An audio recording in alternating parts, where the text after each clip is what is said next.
Hi friends, അപ്പോൾ നമ്മൾ ഈ ഒരു പാർട്ടിൽ ഔട്ട്ലൈനാണ് ചെയ്യുന്നത്. അപ്പോൾ നമ്മുടെ ഫേസിൻ്റെ ഇത്ര ഭാഗത്ത് മാത്രം നമ്മൾ ക്രോസ് ആയിട്ട് ലൈൻസ് വരച്ചിട്ടുണ്ട്. കുറച്ച് നമുക്ക് പെർഫെക്റ്റായിട്ട് ഔട്ട്ലൈൻ ചെയ്യാൻ വേണ്ടിയിട്ടാണ് അങ്ങനെ ചെയ്തിരിക്കുന്നത്. അപ്പോൾ നിങ്ങൾക്ക് അങ്ങനെ ചെയ്യാണ്ട് തന്നെ ഈ ഒരു ഔട്ട്ലൈൻ ചെയ്യാൻ പറ്റുമെങ്കിൽ അങ്ങനെ ചെയ്യുക. അല്ലെങ്കിൽ ഈ ഒരു ഇതിൽ നിങ്ങൾക്ക് ഫേസിൽ ബുദ്ധിമുട്ടുണ്ടെങ്കിൽ ഈ ഒരു ഭാഗത്ത് ഒരു ക്രോസ് ആയിട്ട് ലൈൻസ് വരച്ചിട്ട് നിങ്ങൾ ഔട്ട്ലൈൻ ചെയ്യുക.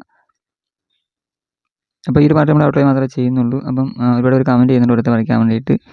അപ്പം അതൊക്കെ ഓരോ ദിവസം നമുക്ക് ചെയ്തപ്പോൾ ഞാൻ ഓൾറെഡി ചെയ്ത് വെച്ചിരുന്ന ഡ്രോയിങ് ആയിരുന്നു. അപ്പോൾ അതുകൊണ്ട് ഇത് ഇട്ട് പോകാൻ എനിക്ക് തോന്നി. പിന്നെ നമ്മൾ വിജയുടെ ഡ്രോയിങ് ആയിട്ട് ഒരുപാട് നാളായിരുന്നു. അപ്പം ഈ ഒരു ഫോട്ടോ കിട്ടിയ സമയത്ത് എനിക്ക് ചെയ്യണമെന്ന് തോന്നി അങ്ങനെ ചെയ്യുന്നതാണ്. പിന്നെ ആവേശം മൂവിയിലെ ഫഹദ് ഫാസിലിൻ്റെ ഡ്രോയിങ് ഒക്കെ ചോദിച്ചിട്ടുണ്ട്. അപ്പോൾ അതൊക്കെ ദിവസം നമുക്ക് ചെയ്യുന്നതായിരിക്കും. പിന്നെ ലിയോ എന്ന മൂവിയിൽ തന്നെ വിജയുടെ ഡ്രോയിങ് വീണ്ടും ഒരാളെ ചോദിച്ചിട്ടുണ്ട്. അപ്പം അത് നമുക്ക് ചെയ്യേണ്ടതായിട്ടുണ്ട്. അപ്പം എല്ലാവരും ദിവസമായിട്ട് ചെയ്യാം. അപ്പോൾ നിങ്ങളൊന്ന് വെയിറ്റ് ചെയ്യുക. പിന്നെ ഓരോരുത്തരും കമൻറ്റിൽ ചോദിക്കുന്നുണ്ട് ഞാൻ യൂസ് ചെയ്യുന്ന പെൻസിൽ പേപ്പർ ഏതാണെന്നൊക്കെ.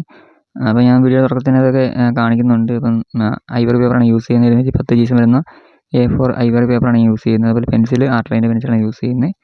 ഇപ്പോൾ ഔട്ട്ലൈൻ ചെയ്യാൻ വേണ്ടി നമ്മൾ ക്യാമലിൻ്റെ പെൻസിലാണ് യൂസ് ചെയ്തേക്കുന്നത്. നമ്മൾ ഫേസിൻ്റെ ആ ഒരു ഭാഗത്ത് ഫുള്ളായിട്ട് നമ്മൾ ക്രോസ് ലൈൻസ് വരച്ച് ഔട്ട്ലൈൻ ചെയ്യുന്നില്ല. നമുക്ക് മെയിനായിട്ട് തെറ്റിപ്പോകാൻ ചാൻസ് ഉള്ള കണ്ണ്, മൂക്ക്, ആ ഒരു ഭാഗങ്ങളൊക്കെ നമ്മൾ ചെയ്തേക്കുന്നത്. അപ്പം ഇതിനകത്ത് നമുക്ക് കണ്ണാടി വരയ്ക്കാനുണ്ട്. അതുപോലെ കണ്ണ് വരയ്ക്കുന്ന സമയത്ത് കണ്ണ് ഇച്ചിരി ബുദ്ധിമുട്ടായിട്ട് നമുക്ക് തോന്നും. കാരണം ആ ഒരു കുളത്തിൽ തന്നെ ഒതുങ്ങി നിൽക്കുന്ന, അല്ലെങ്കിൽ 2 കുളത്തിലായിട്ട് ഒതുങ്ങി നിൽക്കുന്ന ഒരു ഇതിലാണ് ആ ഒരു കണ്ണ് വരുന്നത്. പിന്നെ മറ്റേ കണ്ണ് നമുക്ക് അത്ര നല്ല രീതിയിൽ കാണാൻ പറ്റുന്നില്ല. അപ്പം അതൊക്കെ കുറച്ച് ബുദ്ധിമുട്ടായിട്ട് നമുക്ക് തോന്നി. അതുകൊണ്ടാണ് ഞാനിപ്പോൾ ഈ രീതിയിൽ ഔട്ട്ലൈൻസ് വരച്ചിരിക്കുന്നത്.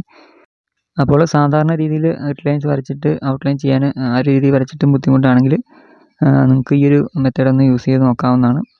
അപ്പം ഇതാകുമ്പോൾ കുറച്ചുകൂടി നമുക്ക് ഈസി ആയിട്ട് ഔട്ട്ലൈൻ ചെയ്യാവുന്നൊരു മെത്തേഡാണ്. അപ്പം നിങ്ങൾക്ക് ഈ പറഞ്ഞ ഫേസിൽ ഫുള്ളായിട്ട് വരച്ചെടുക്കണമെന്നില്ല.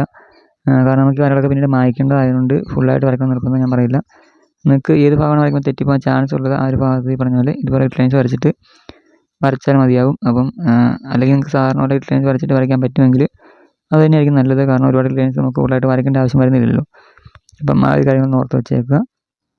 പിന്നെ ഡ്രോയിങ് പഠിക്കാൻ ഇൻട്രസ്റ്റ് ആക്കാൻ നിങ്ങൾ ഈ ചാനൽ സബ്സ്ക്രൈബ് ചെയ്തിട്ടില്ലെന്ന് സബ്സ്ക്രൈബ് ചെയ്ത് വെച്ചേക്കുക. അതുപോലെ നിങ്ങൾക്ക് ഉപകാരപ്പെടുന്ന ഒരുപാട് ഡ്രോയിങ് വീഡിയോസ് ഈ ചാനൽ വഴി ഞാൻ അപ്ലോഡ് ചെയ്യുന്നുണ്ട്. അപ്പം അതൊക്കെ കണ്ടിട്ട് നിങ്ങൾ പ്രാക്ടീസ് ചെയ്താൽ നിങ്ങൾക്ക് ഈസിയായിട്ട് ഡ്രോയിങ് പഠിക്കാവുന്നേ ഉള്ളൂ.